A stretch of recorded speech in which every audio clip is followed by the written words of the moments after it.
नमस्कार दर्शक बंधु आम शरीर एक नेटवर्क भली जो रक्त शिरा मध्यम शरीर प्रत्येक अंगरे पहुँची थाए हेले जितेबाला यही शिरार ब्लकेज हो जाए यही रक्त प्रवाह को रोकी दे थाए जहाँ परवर्ती समय गंभीर रोगर कारण साजिपे। शिरा ब्लकेज होगा केवल हार्ट अटैक विपद आनी न थाए बरम स्ट्रोक थकापण एवं अंग प्रत्यंग निष्क्रियता भली समस्या आनीपे। पाद किंबा हाथ में निष्क्रियता जितेबाला शिरार ब्लकेज हुए रक्त प्रवाह ह्रास पाए यह पाद किंबा हाथर निष्क्रियता एवं झिमझिम अनुभव कराए।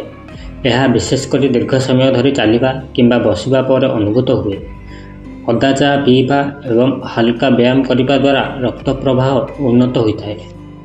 निश्वास नेबारे कष्ट अनुभव करवा जितेबाला शिरार ब्लकेज हुए सेतेबाला हृत्पिंड को रक्त पंप करने अधिक परिश्रम करने को पड़ता है जहाँ फल निश्वास कष्ट हुए किंबा निश्वास नेबार असुविधा हुए। नियमित भाव में अँला रस और उषुम पानी पीवा द्वारा हृत्पिंड मजबूत होता है। छाती रे जंत्रणा किंबा चाप अनुभव करवा जदि आपण हठात छाती रे जंत्रणा किंबा चाप अनुभव करती तेबे यह शिरार ब्लकेज एक गंभीर लक्षण हो पाए। यह अणदेखा करूँ ना। खाद्य रसुण सामिल करने द्वारा कोलेस्ट्रॉल ह्रास कर धमनी सफा कर साहाय्य करिଥାଏ। थकापण एवं दुर्बलता अंगगुड़ी को उपयुक्त रक्त जोगाणर अभाव शरीर को क्लांत कर दिए। टिके कार्यकलाप पर क्लांत अनुभव करने ब्लकेज लक्षण हो पाए। स्नायु को सुस्थ रखापी बादाम एवं बादाम खाइबा लाभदायक होता है।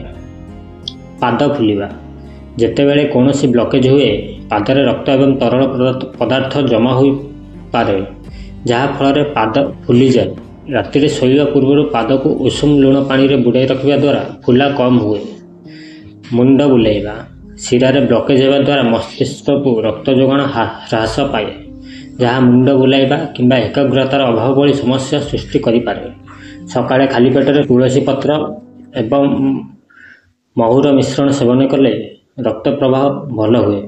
आपण को वीडियोटी केमती लगिला लाइक करी जणातु एवं सब्सक्राइब करने को भूलिए नहीं।